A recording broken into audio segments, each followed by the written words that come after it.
তীব্র শীতে কাঁপছে দেশ। ৭ জেলায় বইছে মৃদু থেকে মাঝারি শৈত্যপ্রবাহ, যার প্রভাব পড়ছে খেটে খাওয়া মানুষের জনজীবনে। দর্শক, উত্তরাঞ্চলের জেলায় পাবনার খবরাখবর জানবো। শাহিন রহমান আমার সঙ্গে যুক্ত হয়েছেন। শাহিন, উত্তরাঞ্চলে এমনিতেই একটু শীতের তীব্রতা বেশি থাকে, এবারের সর্বনিম্ন তাপমাত্রা কেমন এবং আজকের তাপমাত্রা মিলে সার্বিক পরিস্থিতিটি কেমন দেখছেন?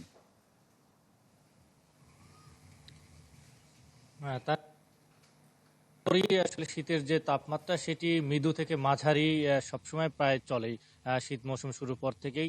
গত ৩ দিনের তাপমাত্রার তফাৎটা যদি মানে পাবনায় আজকে যে সকাল ৬টায় তা সর্বনিম্ন তাপমাত্রা রেকর্ড করা হয়েছে ৯.৩ ডিগ্রি সেলসিয়াস, যেটি সকাল ৯টায় আরেকটি তাপমাত্রা রেকর্ড করা হয়, যেটি আসলে মূলত ধরা হয়। সেটি অবশ্য এখনো তথ্যটা আমরা এখনো জানতে পারিনি, যেহেতু এখন আমরা সংবাদের মধ্যে রয়েছি।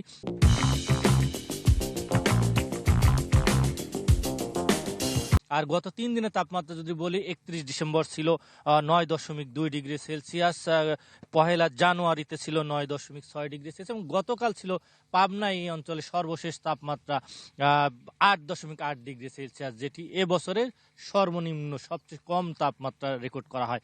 এছাড়া বরাবরই যে ৯ থেকে যে ৮ ডিগ্রি সেলসিয়াস তাপমাত্রার মধ্যে মূলত পাবনা অঞ্চলের যে শীতের যে তীব্রতা সেটি মৃদু থেকে মাঝারি বয়ে চলে।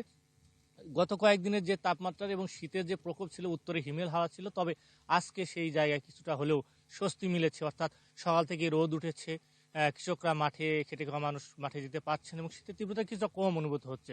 সব মিলিয়ে বলা যায় যে গত কয়েকদিনের চেয়ে আজকে একটু তাপমাত্রা যে রয়েছে এবং উত্তরে হিমেল হাওয়া ছাড়া ঠান্ডাটা কম অনুভূত হচ্ছে। তানভীর।